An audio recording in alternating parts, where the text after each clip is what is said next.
Hi, என் பேர் வசந்தன். நீங்கள் பார்த்துட்டு இருக்கிறது கேட்லாக் 1997 யூடியூப் சேனல். இன்னைக்கு நம்ம 3ds Max சாஃப்ட்வேரை யூஸ் பண்ணி ரியலிஸ்டிக்காக ரவுண்டட் சோஃபா தான் கிரியேட் பண்ண போகிறோம். அதுக்கான பிக்சரை சைடில் ஆட் பண்ணுறேன், மறக்காமல் பாருங்கள். அதுக்கு முன்னாடி ப்ரீவியஸ் வீடியோ பார்க்காதவங்களுக்காக ஒரு கார்டு கொடுக்குறேன், மறக்காமல் கிளிக் பண்ணி பாருங்கள். அதிகம் பேசாமல் கிளாஸஸ் போகலாம். எப்போ டிராயிங் வரைகிறீங்க அப்படின்னாலுமே நியூ ஷீட்டில் வரைஞ்சிக்கோங்க. ஃபைல்ஸில் ஆல் நியூ கிளிக் பண்ணி டோன்ட் சேவ். ப்ரீவியஸ் செட்டிங்ஸும் அப்படியே தான் இருக்கும், அதனால் ப்ரீவியஸ் செட்டிங்ஸையும் நீங்கள் சேஞ்ச் பண்ணிக்கோங்க. ஃபைல்ஸில் ரீசெட் பண்ணிடுங்க, டோன்ட் சேவ், எஸ். இப்போது யூனிட் செட்டப்புக்கு வந்துடுங்க. கஸ்டமைஸில் யூனிட் செட்டப்பை கிளிக் பண்ணி நான் இன்னைக்கு சென்டிமீட்டரில் சின்னதாக வச்சு வரைஞ்சிக்கிறேன். திரும்ப அப்ஸ்கேல் பண்ணி நீங்கள் ஓவராலாக டயக்ராமை பெருசு பண்ணிக்கலாம். அதனால மெட்ரிக்கில் சென்டிமீட்டர்ஸில் கிளிக் பண்ணி ஓகே பண்ணிடுங்க. கீபோர்டில் Alt+W அப்படின்னு சொல்லி என்டர் பண்ணிக்கிறேன். இப்போ ஒரு சிலிண்டரை டாப் வியூவில் வச்சுக்கிட்டு ஒரு சிலிண்டர் ரொம்ப சின்னதாக வரைஞ்சிக்கோங்க. ஓகே, பெர்ஸ்பெக்டிவ் விண்டோவில் இந்த டிஃபால்ட் ஷேடிங்லேருந்து எட்ஜ் ஃபேஸஸ்க்கு மாற்றிக்கிறேன். இப்போ மாடிஃபை லிஸ்ட்டை கிளிக் பண்ணிக்கிட்டு ரேடியஸ் பார்த்தீங்கன்னா 18 சென்டிமீட்டர் சொல்லி என்டர் பண்ணிக்கிறேன். ஹைட்டு பார்த்தீங்கன்னா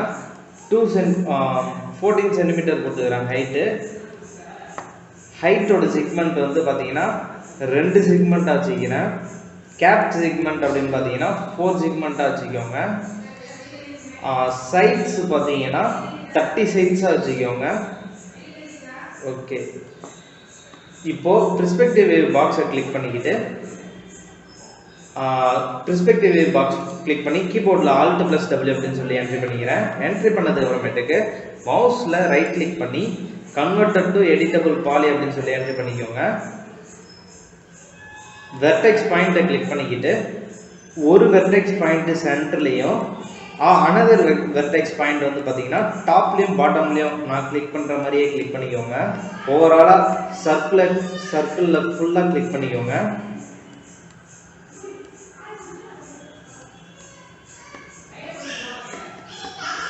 ஓகேவா? இந்த மாதிரி நான் கிளிக் பண்ணுற மாதிரியே கிளிக் பண்ணிக்கோங்க.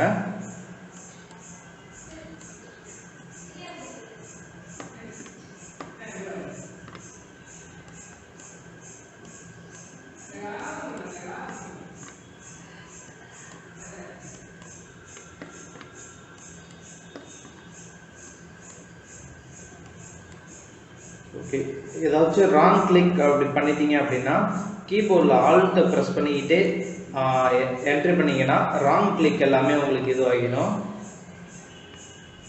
ஓகே, ரொட்டேட் பண்ணி டாப்பில் பாட்டம் சென்டர் பாயிண்ட், திரும்பவும் கீழே பாட்டம் டாப்பில் பாயிண்ட்டு ஒரு சென்டர் பாயிண்ட்டு, திரும்ப டாப்பில் பாட்டம் ரொட்டேட் பண்ணி இங்கே ராங் கிளிக் வந்துடுது பாருங்கள், அதை ஆல்ட்டை ப்ரெஸ் பண்ணி அன்டு பண்ணிடலாம்.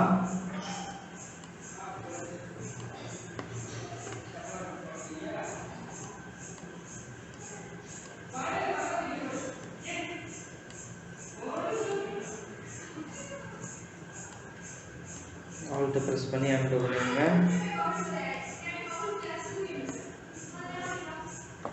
இன்னரில் ஒரு சென்டர் பாயிண்ட்டு, கீழே பாட்டமு டாப்பு. ராங் கிளிக் பண்ணிட்டீங்கன்னா இதை அப்படியே என்ட்ரி பண்ணிக்கோங்க. கீழே பாட்டம் டாப்பு ரொட்டேட் பண்ணிக்கோங்க. ஓகே, எல்லாமே கரெக்டாக இருக்கா அப்படின்னு சொல்லி ஒரு தடவை செக் பண்ணிக்கோங்க. அதாவது சென்டரில் ஒன்று விட்டு ஒன்று, அதேமாரி டாப்லேயும் பாட்டம்லேயும் ஒன்று விட்டு ஒன்றா கிளிக் பண்ணிக்கோங்க. இங்கே ஒரு பாட்டம் பாருங்க. ஓகேவா? இந்த மாதிரி கிளிக் பண்ணது அப்புறமேட்டுக்கு பார்த்தீங்கன்னா கீபோர்டில் Alt+W அப்படின்னு சொல்லி என்ட்ரி பண்ணிக்கோங்க. என்ட்ரி பண்ணது அப்புறமேட்டுக்கு கண்ட்ரோலை ப்ரெஸ் பண்ணிக்கிட்டு டாப் வியூ விண்டோவை கிளிக் பண்ணி திரும்பவும் கீபோர்டில் Alt+W அப்படின்னு சொல்லி என்ட்ரி பண்ணிக்கிறேன். இப்போ பார்த்தீங்கன்னா இந்த இன்னர் சர்க்கிளில் பார்த்தீங்கன்னா ஆல்ரெடி ஒன்று கிளிக் பண்ணாமல் இருக்கும் தெரியுமா, அந்த இதில் மட்டும் ஒன்று விட்டு ஒன்றா இன்னர் சர்க்கிளில் கிளிக் பண்ணிக்கிட்டே வாங்க.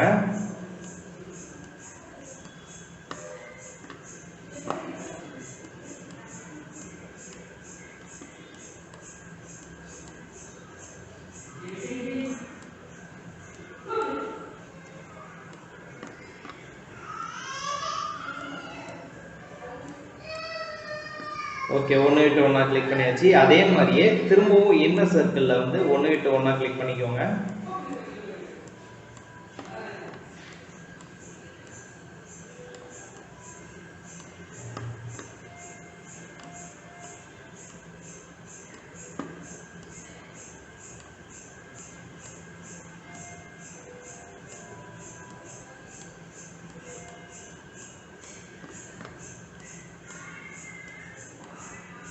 அதே மாதிரியே திரும்பவும் இன்னர் சர்ஃபேஸில் ஒன்று ராங் ஒன்று விட்டு ஒன்றா கிளிக் பண்ணிக்கோங்க. நான் கிளிக் பண்ணுற மாதிரியே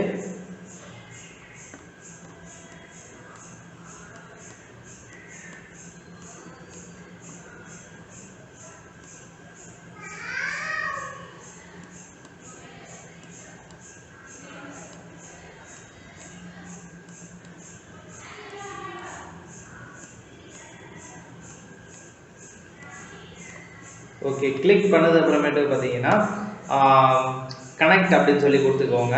கனெக்ட் கொடுத்தீங்கன்னா உங்களுக்கு ஒரு மாதிரி ஸ்டார் ஷேப்பில் இருக்கும். ஒரு நிமிஷம், அப்படியே டாப் நார்த் சைடில் கிளிக் பண்ணி டாப் வியூக்கு வந்துடலாம். இப்போது கீபோர்டில் Alt+W அப்படின்னு சொல்லி என்ட்ரி பண்ணது அப்புறமேட்டுக்கு ரிஸ்பெக்டிவ் பாக்ஸ் அப்படியே கண்ட்ரோல் ப்ரெஸ் பண்ணி கிளிக் பண்ணிக்கிட்டு மாடிஃபை லிஸ்ட்டில் டர்போ ஸ்மூத் அப்படின்னு சொல்லி கொடுத்துருங்க.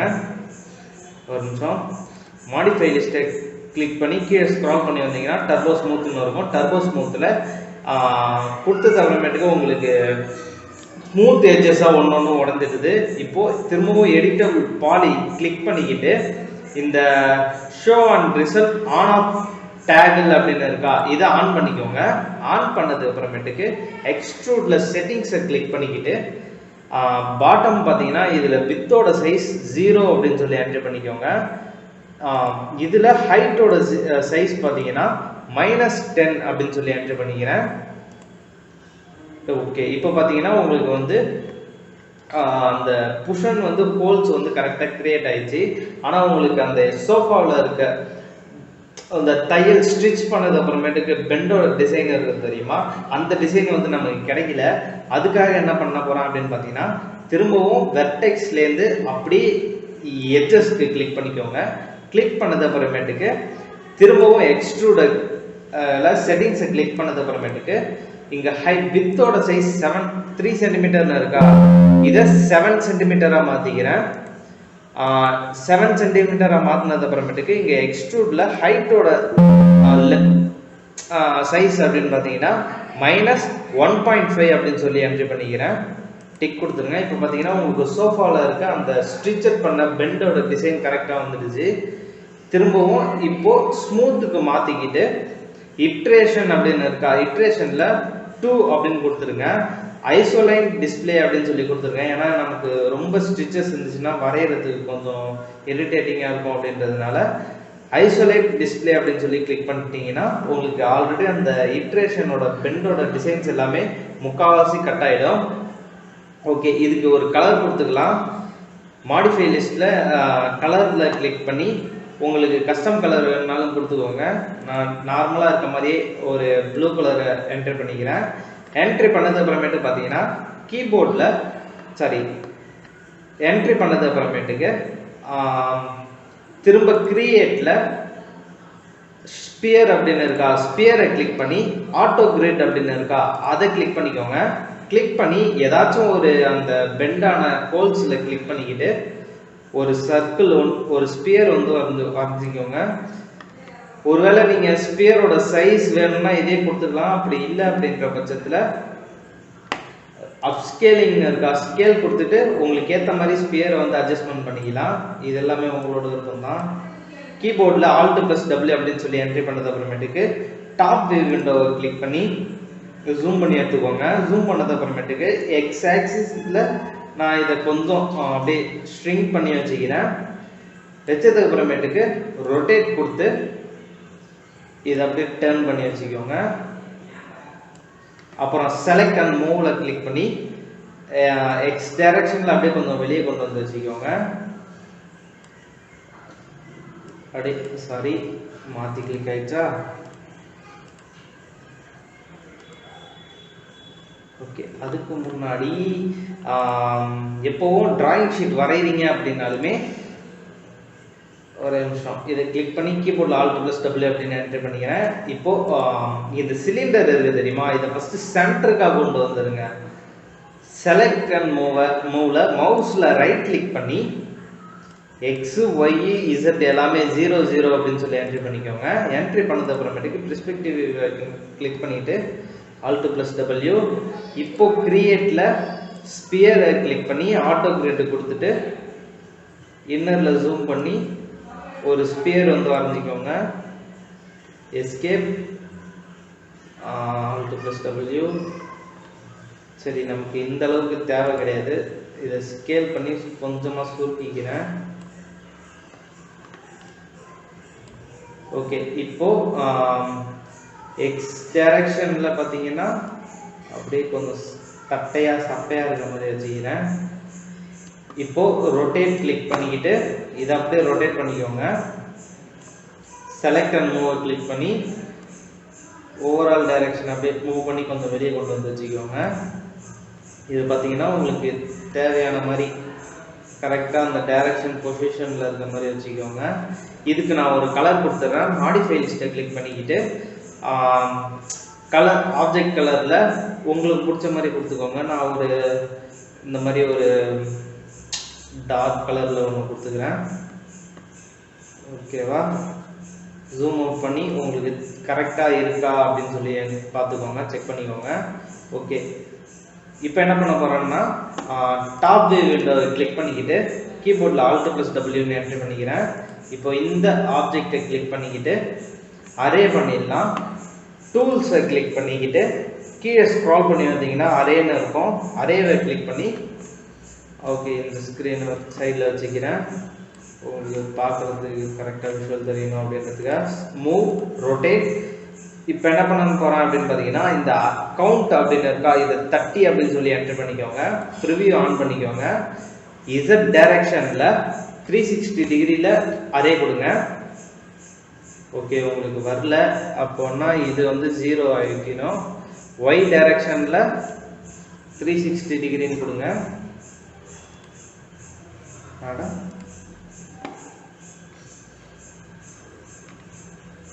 ஒரு நிமிஷம், கேன்சல்.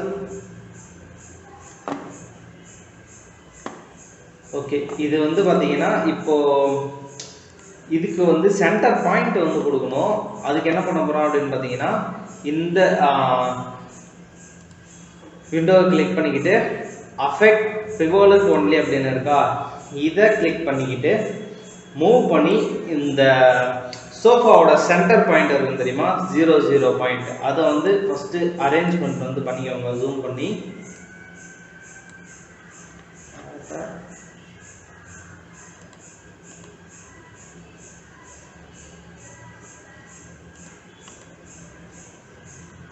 இதோட கிளிக் பண்ணி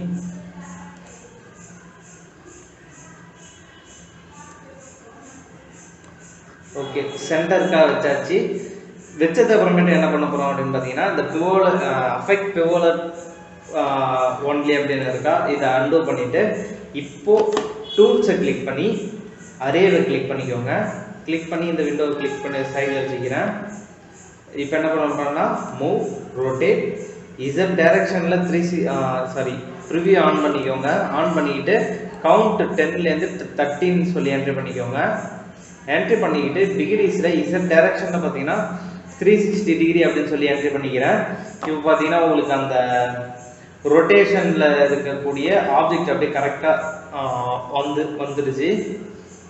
ஓகே, பெர்ஸ்பெக்டிவ் விண்டோவுக்கு கீபோர்டில் பீனு கிளிக் பண்ணாலும் சரிதான், அப்படி இல்லைன்னா கீபோர்டில் Alt+W அப்படின்னு சொல்லி மல்டிபிள் விண்டோ ஓப்பன் பண்ணிக்கிட்டு பெர்ஸ்பெக்டிவ் கிளிக் பண்ணி என்ட்ரி பண்ணிக்கோங்க. இப்போ பார்த்தீங்கன்னா உங்களுக்கு இடையில ஒரு சின்ன சின்ன ஆப்ஜெக்ட்ஸ் வந்துருக்கு.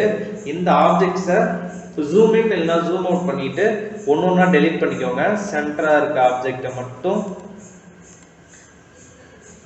சைடில் இருக்கக்கூடிய ஆப்ஜெக்டை விட்டுருங்க.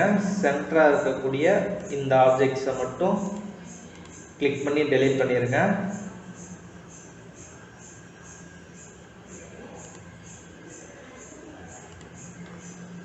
ரொட்டேட் பண்ணிக்கிறேன். இங்கே ஒரு ஆப்ஜெக்ட் இருக்கு.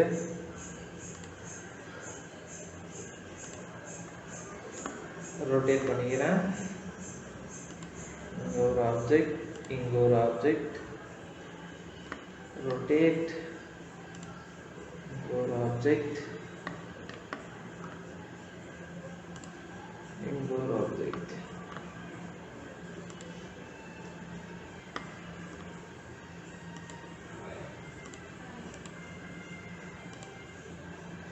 ஓகே, சென்டரா இருக்கக்கூடிய எல்லா ஆப்ஜெக்ட்ஸும் நம்ம டெலீட் பண்ணியாச்சு. இப்போ என்ன பண்ண போறோம் அப்படின்னு பார்த்தீங்கன்னா, ஃப்ரண்ட் அண்ட் லெஃப்ட்டில் இருக்க மாதிரி மாற்றிக்கோங்க. மாற்றிக்கிட்டு கீபோர்டில் Alt + W அப்படின்னு சொல்லி என்ட்ரி பண்ணிக்கிறேன். திரும்ப கீபோர்டில் கிரியேட்டில் வந்துக்கிட்டு டியூப் அப்படின்னு சொல்லியிருக்கா, இந்த டியூபை கிளிக் பண்ணிக்கிட்டு ஆட்டோ கிரிட் அப்படின்றத ஆஃப் பண்ணிடுங்க. இந்த சைடில் வந்து ஒரு டயராம்ஸ் வந்து இன்னரில் வரைஞ்சிக்கிறேன். இதை மாடிஃபை லிஸ்ட்டில் வந்து இன்னர் ரேடியஸ் பார்த்தீங்கன்னா ரேடியஸ் 1 அப்படின்னு பார்த்தீங்கன்னா 15 சொல்லி என்ட்ரி பண்ணிக்கோங்க. ரேடியஸ் 2 பார்த்தீங்கன்னா 12 சென்டிமீட்டர்னு சொல்லி என்ட்ரி பண்ணிக்கோங்க. ஹைட்டு பார்த்தீங்கன்னா 2 சென்டிமீட்டர்னு சொல்லி என்ட்ரி பண்ணிக்கிறேன். ஹைட்டோட செக்மெண்ட் வந்து 5, கேப் செக்மெண்ட் 1, சைட்ஸ் பார்த்தீங்கன்னா 75 சைட்ஸாக மாற்றிக்கோங்க. ஏன்னா அப்போ தான் உங்களுக்கு ஸ்மூத்தான ஒரு ரவுண்டட் ஷேப்பில் இருக்கக்கூடிய டிசைன் வரும். இப்போ இந்த டியூப் ஆப்ஜெக்டை கிளிக் பண்ணிக்கிட்டு செலக்ட் அண்ட் மூவ்ல மவுஸில் ரைட் கிளிக் பண்ணி எக்ஸ் ஆக்சிஸ் 0, ஒய்யும் 0 என்ட்ரி பண்ணிக்கோங்க. இசட் ஆக்சிஸ் பார்த்தீங்கன்னா -2 அப்படின்னு சொல்லி என்ட்ரி பண்ணிக்கிறேன். ஓகேவா, -2. இந்த விண்டோவை க்ளோஸ் பண்ணிடலாம். இப்போ பெர்ஸ்பெக்டிவ் விண்டோவை கிளிக் பண்ணி கீபோர்டில் Alt + W சொல்லி என்ட்ரி பண்ணிக்கிறேன். கீழே இந்த பாட்டம் டியூபுக்கு வந்து ஒரு கலர் கொடுத்துடலாம். ஆப்ஜெக்ட் கலரில் ஆல்ரெடி நான் ஒரு கலர் சூஸ் பண்ணியிருக்கேன், அதை கிளிக் பண்ணி ஓகே கொடுத்துட்றேன். இப்போ பார்த்தீங்கன்னா உங்களுக்கு ரவுண்டட் சோஃபா வந்து ஸ்மூத்தான ரவுண்டட் சோஃபா வந்து கிரியேட் ஆயிடுச்சு. பட் இது வந்து உங்களுக்கு பார்த்தீங்கன்னா ஆப்ஜெக்ட் வந்து ரொம்பவே கீழே இருக்க மாதிரி இருக்குது. இதை மூவ் பண்ணி செலக்ட் அண்ட் மூவ் இது ஃபஸ்ட்டு இதெல்லாம் குரூப் பண்ணிடுங்க. இருக்கக்கூடிய எல்லா ஆப்ஜெக்ட்ஸையும் கிளிக் பண்ணிக்கிட்டு குரூப் அப்படின்றத கிளிக் பண்ணி குரூப் பண்ணிக்கோங்க. உங்களுக்கு செப்பரேட்டாக ஏதாச்சும் வேணும் அப்படின்னா நேம் கொடுத்துங்க. நான் ரவுண்டட் சோஃபா அப்படின்னு சொல்லி கிளிக் பண்ணிக்கிறேன். ND ரவுண்டட் சோஃபா அப்படின்னு சொல்லி என்ட்ரி பண்ணிக்கிறேன். ஒரு நிமிஷம், ரவுண்டட் சோஃபா கிளிக் பண்ணிட்டு ஓகே கொடுத்துருங்க. இப்போ என்ன பண்ண போறோம் அப்படின்னு பார்த்தீங்கன்னா, இப்போ செலக்ட் அண்ட் மூவ்ல மவுஸ்ல ரைட் கிளிக் பண்ணி எக்ஸ் ஆக்சிஸ் 0, இசட் ஆக்சிஸ் பார்த்தீங்கன்னா 8 அப்படின்னு சொல்லி என்ட்ரி பண்ணிக்கிறேன். உங்களுக்கு டாப்ல அப்படியே எக்ஸ் டைரக்ஷன்ல வந்து மூவ் ஆகிடும். பெர்ஸ்பெக்டிவ் விண்டோ கிளிக் பண்ணிட்டு கீபோர்டில் Alt + W. ஓகே, இப்போ டிஸ்பிளேல ஒரு அரேஞ்ச்மெண்ட்ஸ்ல வச்சுக்கோங்க. இப்போ ரெண்டர் செட்டப் மெட்டீரியல் வேணும் அப்படின்னா நீங்கள் மெட்டீரியல் எடிட்டர் வந்து உங்களுக்கு தேவையான மெட்டீரியல் ஆட் பண்ணிக்கலாம். பட் நான் மெட்டீரியல் எடிட்டர் ஆட் பண்ண போகிறதில்ல, ஏன்னா சிஸ்டம் ரொம்பவே ஹேங் ஆகுது அப்படின்றதுனால அப்படி நான் ஃப்ரீயாக விட்டுடுறேன். இப்போ ரெண்டர் செட்டப்புக்கு கீபோர்டில் F10 ப்ரெஸ் பண்ணாலும் சரிதான், இல்லை இங்கே வந்து ரெண்டர் செட்டப்பில் கொடுத்தாலும் சரிதான். இது ஸ்டூடெண்ட் வெர்ஷன் அப்படின்றதுனால டிஃபால்ட் ரெண்டர் செட்டப்பே கொடுத்துக்கிறேன். ஒருவேளை நீங்கள் வேற ஏதாச்சும் சாஃப்ட்வேருக்கு பே பண்ணி வாங்கியிருந்தீங்க அப்படின்னா வீடே ரெண்டர் செட்டப் வச்சுக்கிட்டு ரியலிஸ்டிக்காக கூட நீங்கள் ஆப்ஜெக்டை வந்து காமிச்சிக்கலாம். நான் ஸ்டூடெண்ட் வெர்ஷன் அப்படின்றதுனால டிஃபால்ட் ரெண்டர் செட்டப்பே கொடுத்துக்கிறேன்.